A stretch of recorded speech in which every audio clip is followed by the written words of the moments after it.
Hi everyone. ఈరోజు నేను మీకు టెన్సెస్ను ఇంగ్లీష్ టు తెలుగులో ఎక్స్ప్లెయిన్ చేయడానికి రెడీగా ఉన్నాను. ఓకే. సో, ఇంతవరకు ఎవరైతే నా ఛానల్‌ని సబ్స్క్రైబ్ చేయలేదో సబ్స్క్రైబ్ చేసుకోండి. అండ్ లైక్ అండ్ షేర్ కూడా చేయండి. సో, సింపుల్ ప్రెజెంట్ టెన్స్‌ని ఎలా యూజ్ చేస్తాము అనేది ఇక్కడ ఉంది. So, simple present tense is used to talk about daily habits, universal truths and regular activities. So, ప్రతిరోజు జరిగే పనులు కావచ్చు, అలవాట్లు కావచ్చు, నిజాలు చెప్పడానికి వాడతాం. సో, మనం రోజు ఏదైతే పనులు చేస్తుంటామో ఆ పనుల గురించి కావచ్చు, మన హ్యాబిట్స్ అలవాట్ల గురించి కావచ్చు, లేదా ట్రూత్స్ నిజాలు చెప్పడానికి వాడతాం.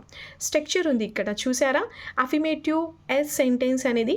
సో, ఇక్కడ అఫిమేటివ్ అంటే ఇంకేం లేదు, మనం ఉన్నది ఉన్నట్టుగా చెప్పడం. సో, ఇక్కడ రూల్ ప్రకారం subject plus V1 plus object. V1 is base verb. ఇక్కడ మనం ఎగ్జాంపుల్ తీసుకున్నట్లయితే, సో సబ్జెక్ట్ కింద నేను ఐ తీసుకున్నాను. V1 play, object cricket. So I play cricket, నేను క్రికెట్ ఆడాను. Next negative. Subject plus do or does plus not plus V1 plus object. So ఇక్కడ according to this rule, అంటే ఈ rule ప్రకారము he does not play cricket, తను cricket ఆడలేదు. Right. So negative అంటే వ్యతిరేక వాక్యాలు. ఇంట్రోగేటివ్ అంటే ఇంట్రోగేటివ్ మీన్స్ ప్రశ్నించే వాక్యాలు. ఇక్కడ ఒక రూల్ ఉంది చూసారా? సో డూ ఆర్ డస్ని మనము ఎప్పుడైనా సెంటెన్స్ ముందర పెట్టాలి, యాక్సిలరీస్ కాబట్టి, plus subject plus V1 plus object.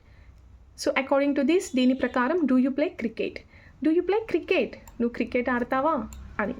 So కొన్ని సెంటెన్సెస్ ఎగ్జాంపుల్స్ కూడా ఉన్నాయి ఇక్కడ చూడండి. నేను నీళ్ళు తాగుతాను, ఐ డ్రింక్ వాటర్. నేను బస్లో వెళ్తాను, ఐ గో బై బస్.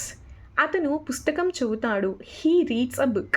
ఆమె పాట పాడుతుంది, షీ సింగ్స్ అ సాంగ్. వారు ఆట ఆడతారు, దే ప్లే అ గేమ్.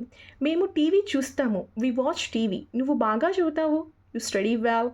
అతను కాఫీ తాగుతాడు, సో హీ డ్రింక్స్ కాఫీ. ఆమె ప్రతిరోజు నడుస్తుంది, she walks every day. Next, వారు మార్కెట్కి వెళ్తారు, they go to the market. So hope you understood. Thank you so much. You can wait for the next video.